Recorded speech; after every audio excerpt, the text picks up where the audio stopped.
Someone was following Stanley. He was sure of it. If he checked over his shoulder now, he would surely catch them. It was only a matter of time. Now this, Stanley thought to himself, this is a bucket. And indeed it was.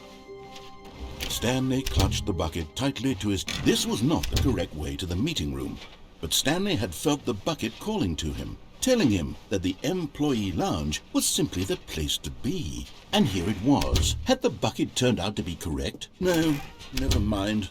The bucket was wrong. Stanley took the door on his left to go back to the meeting room. No, said the bucket. don't go to the meeting room. Go somewhere else. The cargo lift. Good, said the bucket. Now ride the lift all the way to the top. There's something up there I need you to do. Stanley did not question why or how this bucket was speaking to him.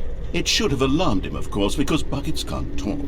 But Stanley chose not to think about this obvious fact. He was firmly convinced that the bucket had spoken to him, and he unthinkingly did whatever the bucket asked.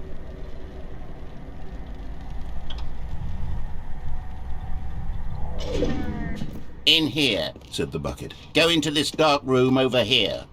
Stanley once again obeyed blindly.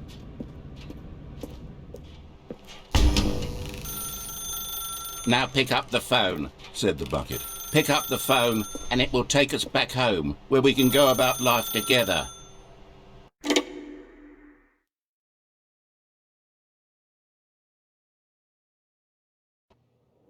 This is the sad story of a man named Stanley and his bucket. Once upon a time, I gave Stanley a bucket because I thought he was lonely and could use a friend. And then, very distressingly, he began to believe the bucket could speak to him.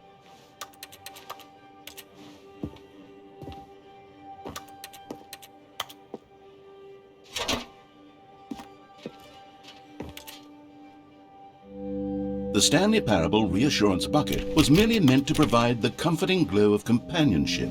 It doesn't literally talk and give you orders.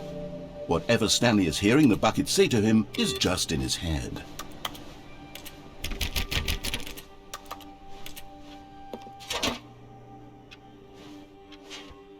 Lately, I've been concerned about him. Wouldn't you be concerned as well? To see him delusional like this, obsessing over an inanimate metal object? I want to say something to him, but I don't know how I can convince him. I don't know if he'll listen to me. Oh, I'll try anyway. Stanley, can you hear me? Listen to me. It's just a bucket. It can't think, it can't talk. All it will ever truly do for you is effectively transfer a liquid from one location to a different location. That's it. It doesn't do anything else.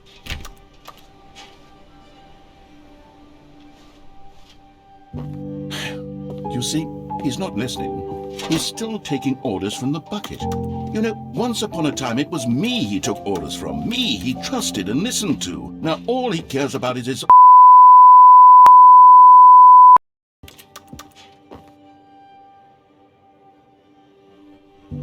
It's sad, but I suppose he doesn't need me anymore.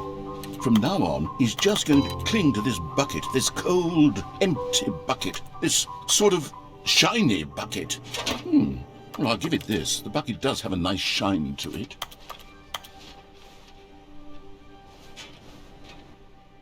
Yes, I suppose on closer inspection that it doesn't quite look like your average hardware store bucket.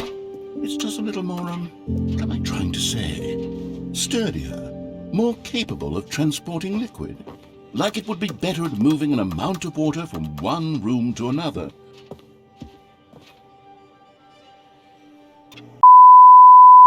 What am I saying? Better at carrying water from room to room. It's a bucket. It's literally just a bucket. Why do I feel some need to point out the ways in which it's so much more than just a regular bucket?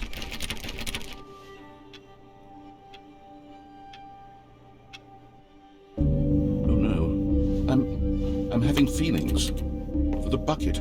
No. What's going on? Why do I want to be with the bucket?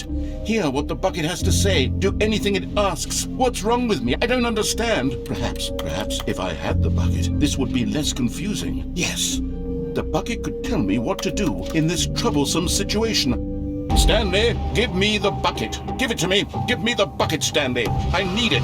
Give it to me now. Give it, or I'll...